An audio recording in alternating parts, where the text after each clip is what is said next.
இலங்கை ஜனாதிபதி தேர்தலில் ஜேவிபி என்னும் சிங்கள பேரினவாதி கட்சியின் தலைவர் அனுர குமார திசாநாயக்க வெற்றி பெற்றதாக அதிகாரப்பூர்வமாக அறிவிக்கப்பட்டுள்ளது. ஆனால் ஈழத்தமிழரின் தாயக நிலப்பரப்பான வடகிழக்கில் எதிர்க்கட்சித் தலைவரான சுஜித் பிரேமதாசவுக்கு தான் 40% பேர் வாக்களித்துள்ளனர். அதாவது ஈழத்தமிழரால் நிராகரிக்கப்பட்ட அனுர குமார திசாநாயக்க தான் இலங்கையின் புதிய ஜனாதிபதியாக இருக்கிறார். இலங்கை ஜனாதிபதி தேர்தலில் முதல் முறையாக 7 தமிழ் அரசியல் கட்சிகள் இணைந்து தமிழ் பொது வேட்பாளராக அரியநேந்திரன் என்னும் அரியநேத்திரனை களமிறக்கியுள்ளன.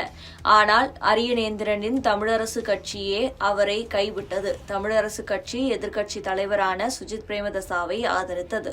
இலங்கையில் நேற்று முன்தினம் ஜனாதிபதி தேர்தல் நடைபெற்றது. இத்தேர்தலில் பதிவான வாக்குகள் நேற்று முன்தினம் இரவே எண்ணப்பட்டு அதிகாலை 12 மணி முதல் முடிவுகள் வெளியாகின. இலங்கை ஜனாதிபதி தேர்தலில் பல மணி நேரமாக ஜேவிபி தலைவரான அனுரகுமார திசாநாயக்க தான் 50%க்கும் அதிகமான வாக்குகளை பெற்று முன்னிலையில் இருந்தார். ஆனால் தமிழ் மக்களின் வடகிழக்கு மாகாண வாக்கு எண்ணிக்கை முடிவுகள் வெளியான போது இலங்கையின் அரசியல் வரலாற்றில் புதிய திருப்பம் ஏற்பட்டது. முன்னிலையில் இருந்த அனுரகுமார திசாநாயக்கவுக்கும் சுஜித் பிரேமதாசவுக்கும் இடையேயான வாக்கு சதவீதம் வெகுவாகவே குறைந்தது.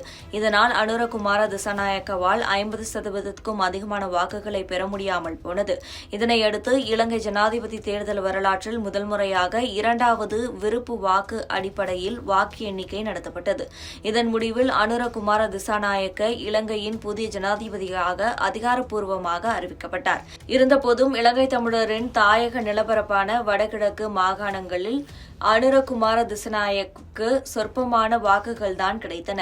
வடக்கு கிழக்கு மாகாணங்களில் எதிர்க்கட்சித் தலைவரான சுஜித் பிரேமதாசவுக்கு தான் 40% வாக்குகள் கிடைத்தன. தமிழரசு கட்சி விடுத்த வேண்டுகோளை ஏற்று ஈழத்தமிழர்கள் சுஜித் பிரேமதாசவுக்கே வாக்களித்திருக்கின்றனர். ஈழத்தமிழரின் பொது வேட்பாளராக முன்னிறுத்தப்பட்ட அரியநேந்திரனும் கணிசமான வாக்குகளை பெற்றிருந்த போதும் குறிப்பிடத்தக்கது.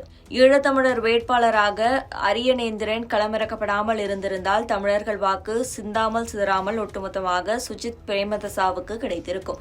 அனுரகுமார திசாநாயக்கவின் வெற்றியும் கேள்விக்குறியாகியிருக்கும். இப்போதும் இலங்கை தேசம் இரண்டாக தான் பிளவுபட்டு நிற்கிறது.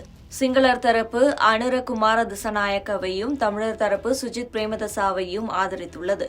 அதாவது ஈழத்தமிழரால் நிராகரிக்கப்பட்டவரே இலங்கையின் புதிய ஜனாதிபதி அனுரகுமார திசாநாயக்க என்பது விசித்திரமானதுதான். அனுரகுமார திசாநாயக்க ஜேவிபி என்னும் சிங்கள பேரினவாத கட்சியின் தலைவர். இலங்கையில் ஈழத்தமிழருக்கு அதிகார பகிர்வு என்ற சிந்தனையே நிராகரிப்பவர். இலங்கையில் ஒற்றையாட்சிதான் என்ற நிலைப்பாட்டில் உறுதியாக நிற்பவர். ஜேவிபியின் தலைவர் அனுரகுமார திசாநாயக்க ஜனாதிபதியாக இருக்கும் நாட்டில் ஈழத்தமிழருக்கு கொஞ்சம் கூட அதிகாரம் கிடைக்காது. கடந்த கால இன அழித்தொழிப்பு நடவடிக்கைகள் தலை தூக்காமல் இருந்தாலே போதும் என்கிற அச்சம் ஈழத்தமிழர்களிடத்தில் எழுந்துள்ளது.